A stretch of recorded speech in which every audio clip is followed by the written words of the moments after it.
প্রতিটি দেশের বা প্রতিটি কোম্পানির একটি অর্থনৈতিক বছর আছে, এত মাস থেকে এত মাস। এই সময়টাতে জিডিপি রেট, রিজার্ভ মানি, ফাইন্যান্স স্টেটমেন্ট, ডিলারশিপ ইত্যাদি বিষয়ে ঊর্ধ্বত কর্মকর্তাদের রিপোর্ট দাখিল করতে হয়। ঠিক তেমনই ভাবে মুমিনের আমল নামাও আল্লাহ সুবহানাহু ওয়া তাআলার কাছে নির্দিষ্ট একটি মাসে উত্তোলন করা হয়। সেটা কোন মাস? বলেন, জোরে বলেন। রমজান মাস। এজন্য রব্বুল আলামিন বলেন, কুল্লু নাফসিন যায়িকাতুল মাউত, প্রত্যেকটি প্রাণীকে মৃত্যুর স্বাদ গ্রহণ করতে হবে। মৃত্যু আমাদের জীবনের চরম বাস্তব। আপনি একটু চিন্তা করে দেখেন, গত রমজানে আমাদের সাথে অনেকেই ছিল, তাদের মধ্যে অনেকেই আমাদের মাঝে এখন নেই। সামনের রমজানে হয়তো আমরাও থাকবো না। এটাই আমাদের জীবনের শেষ রামাদান। এইটা ভেবে সামনে যে আগত রামাদান আসতেছে, এটাকে আমাদের কাজে লাগাতে হবে। আমাদের গুনাহগুলো এই রমজানে মাফ করে নিতে হবে। সামনে হয়তো আমরা আর কোনো রমাদান পাবো না। এটা আমাদের জীবনের শেষ রামাদান।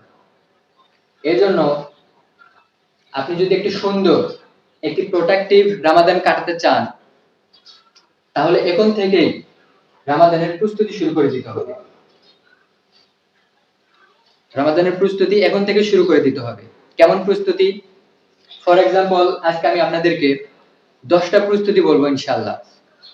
সবাই মনোযোগ দিয়ে শুনবেন এবং আমল করার ট্রাই করবেন।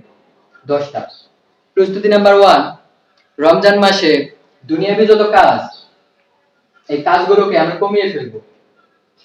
যে কাজটুকু না করলেই না, শুধু অতটুকু কাজ করব, বাকি দুনিয়াবি সমস্ত কাজ আমরা কমিয়ে ফেলবো।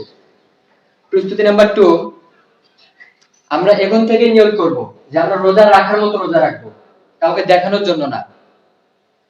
3 নাম্বার প্রস্তুতি, রোজা রাখার জন্য আমাদের সাহরি করতে হয়, ইফতার করতে হয়। মেহেরবানি করে সাহরি এবং ইফতারি করার সময় মুসলমানের মতো খাবার খাবেন, জীবজন্তুর মতো খাবার খাবেন না। 4 নাম্বার প্রস্তুতি, রমাদান মাসে ফরজ ইবাদতগুলোকে সর্বোচ্চ গুরুত্ব দিব। 5 নাম্বার প্রস্তুতি, ফরজের পাশাপাশি আমরা সুন্নত এবং নফলের পাবন্দী হব। 6 নাম্বার প্রস্তুতি, কোনোভাবেই আমরা হারাম কোনো রিস্কে যাব না ইনশাআল্লাহ। 7 নাম্বার প্রস্তুতি, রমাদান মাসে আমরা সবার যাকাতগুলো আদায় করে দেব। প্রস্তুতি নাম্বার 8, যাকাতের পাশাপাশি আমরা রমাদান মাসে সবাই বেশি বেশি দান সদকা করব ইনশাআল্লাহ। 9 নাম্বার প্রস্তুতি, রমাদান মাসে কোনোভাবেই মিথ্যা কথা, কারো গীবত শেখাইতে আমরা যাব না। মিথ্যা কথা বলে, কারো গীবত শেখায়ত করে আমরা নিজেদের আমলগুলো নষ্ট করব না ইনশাআল্লাহ।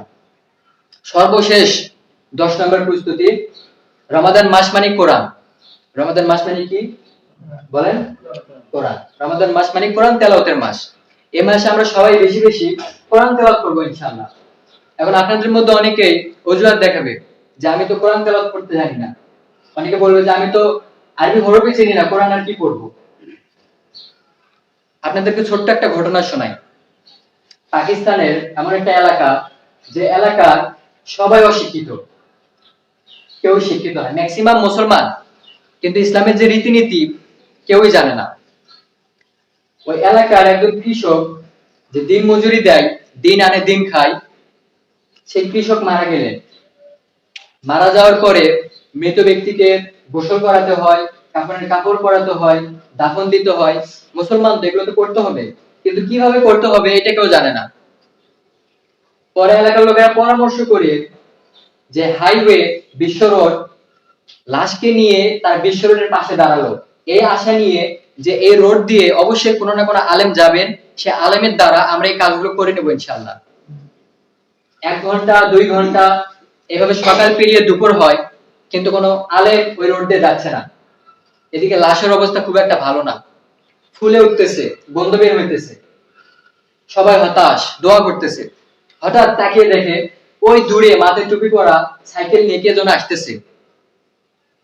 একটু কাছে আসার পর দেখে একজন আলেম, একজন হুজুর মানুষ। বা হুজুরকে দাঁড় করালেন, বললেন যে এই ঘটনা। হুজুর বললেন যে আমাকে মাফ করবেন, আমার কিছুই করার নাই, আমার চাকরির ইন্টারভিউ আছে, আমি যদি সময় মতো পৌঁছাতে না পারি আমার চাকরি হবে না। সবাই অনেক রিকোয়েস্ট করতেছে, হুজুর আপনি যদি এই মেহেরবানিটুকু আমাদের প্রতি না করেন তাহলে আমরা অনেক বিপদে পড়ে যাব, লাশটা পচে যাবে, গন্ধ বের হবে, আমাদের অনেক কষ্ট হবে, আপনি শুধু গোসলটা করাই দেওয়া যান। এই রিকোয়েস্ট করে হুজুরকে নিয়ে গেলেন। নিয়ে যাওয়ার পর লাশের গোসল দেওয়ার পর হুজুরকে তার আবার ধরলো। হুজুর গোসল তো করালেন, এরপরে কি করতে হবে আমরা তো জানি না, কাফনের কাপড়টাও পরাই দেওয়া যান। হুজুর তো চিপার মধ্যে পড়ছে, কিছু করার নাই। কাফনের কাপড় পরালেন, এরপর বলতেছে সবই তো করলেন, দাফনটাও দিয়ে যান, আমরা তো পারি না। বাস, হুজুর দাফনও করালেন। করার পর মাটি দেওয়া শেষ, হুজুর চলে গেলেন অফিসে ইন্টারভিউ দেওয়ার জন্য। অফিসে যাওয়ার পরে যে অ্যাপ্লিকেশন লেটার, যে জয়েন্ট পেপার যেটাতে সে চাকরির আবেদন করবে, পকেটে নাই। হুজুর তো মন খারাপ করলেন, হতাশ হয়ে গেলেন। সঙ্গে সঙ্গে বুঝে ফেললেন যে লাশকে যখন কবরে আমি নামাইতেছিলাম এটা কবরে পড়ে গেছে। সাথে সাথে এলাকায় চলে আসলেন, এলাকার লোকদেরকে বললেন ঘটনা খুলে। এলাকার লোকেরা বলতেছে, হুজুর আমরা তো মূর্খ মানুষ, আমরা তো কিছুই জানি না, আপনি দেখেন কি করলে ভালো হয়। হুজুর বলে ওই লেটার আমার লাগবে, ওই অ্যাপ্লিকেশন লেটার আমার লাগবে। বাস, কবর খনন করতে শুরু করলো। মাটি সরানো শেষ, বাঁশের যে চাটাই, একটা বাঁশের চাটাই অল্প একটু উঠাইছে, এত সুঘ্রাণ বের হয়েছে কবর থেকে, আল্লাহর কসম দুনিয়ার জমিনে এমন সুগন্ধ তার আগে কখনো পায় নাই। এভাবে একটা দুইটা চারটা পাঁচটা যখন চাটাই উঠালেন, হুজুর অবাক, কবর আর কবর নাই, পুরো কবর একদম ফুলের বাগান হয়ে গেছে। আর সেই অ্যাপ্লিকেশন লেটার কবরের এক পাশে এমন ভাবে রাখা যেন কেউ সেখানে সাজিয়ে রেখেছে। আল্লাহু আকবার। হুজুর সঙ্গে সঙ্গে বাঁশের চাটাই পুনরায় বিছিয়ে দিয়ে মাটি দিয়ে হুজুর বলে আমার অ্যাপ্লিকেশন লেটার লাগবে না, আমার চাকরি লাগবে না, এই লোকের ফ্যামিলির কাছে আমাকে নিয়ে চল, আমি জানতে চাই সে দুনিয়াতে কি এমন আমল করতো যে আমলের বদৌলতে তার দেহটাকে কবর দিতে দেরি হয়েছে কিন্তু তার কবরটা ফুলের বাগান হইতে দেরি হয় না। এলাকার লোকেরা বলে এই লোকের ফ্যামিলি বলতে কেউ নাই, শুধু একটা মেয়ে আছে। হুজুর বলে সেই মেয়ের কাছে আমাকে নিয়ে চলো। যাওয়ার পরে হুজুর বলে আম্মা জান, তোমার বাবা দুনিয়াতে কি এমন আমল করতো আমাকে বলো যে আমলের বদৌলতে তোমার বাবার দেহটাকে দাফন করতে দেরি হয়েছে কিন্তু তার কবরটা ফুলের বাগান হইতে দেরি হয় নাই।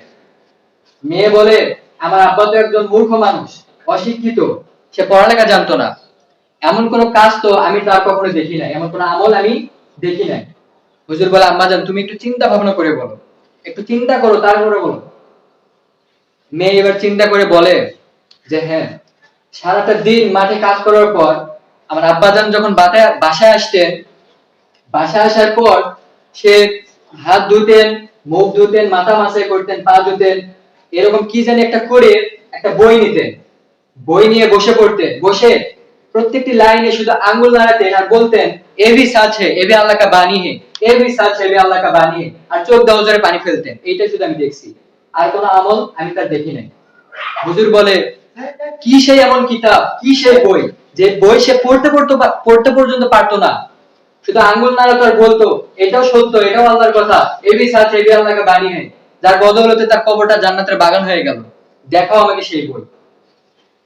বইটা এনে যখন হুজুরের হাতে দিলেন, হুজুর অবাক, এটা দুনিয়ার কোনো সাধারণ বই না, এটা দুনিয়ার কোনো সাধারণ কিতাব না, এটা ছিল আল কোরআন।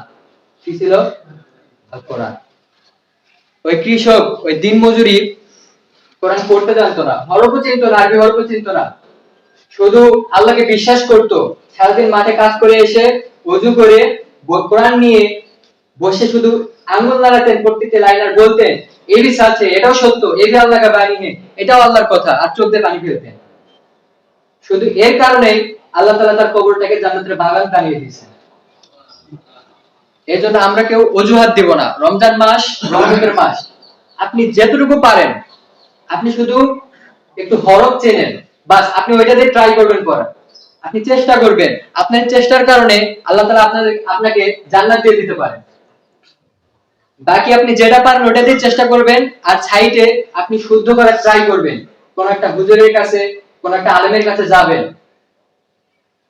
এজন্য আমরা সবাই, সামনে রমজান মাস আসতেছে, আমরা এখন থেকেই প্রস্তুতি নিব। আমরা প্রত্যেকদিন রমজান মাসে 1 পৃষ্ঠা, 2 পৃষ্ঠা, 15 পৃষ্ঠা, 1 পারা, হাফ পারা, এভাবে আমরা এখন থেকে নিয়ত করে নিব যে আমরা রমজান মাসে কোরআন তেলাওয়াত করব ইনশাআল্লাহ। আমরা পারি আর না পারি, শুধু অনুভব করব, ফিল নিব ইনশাআল্লাহ।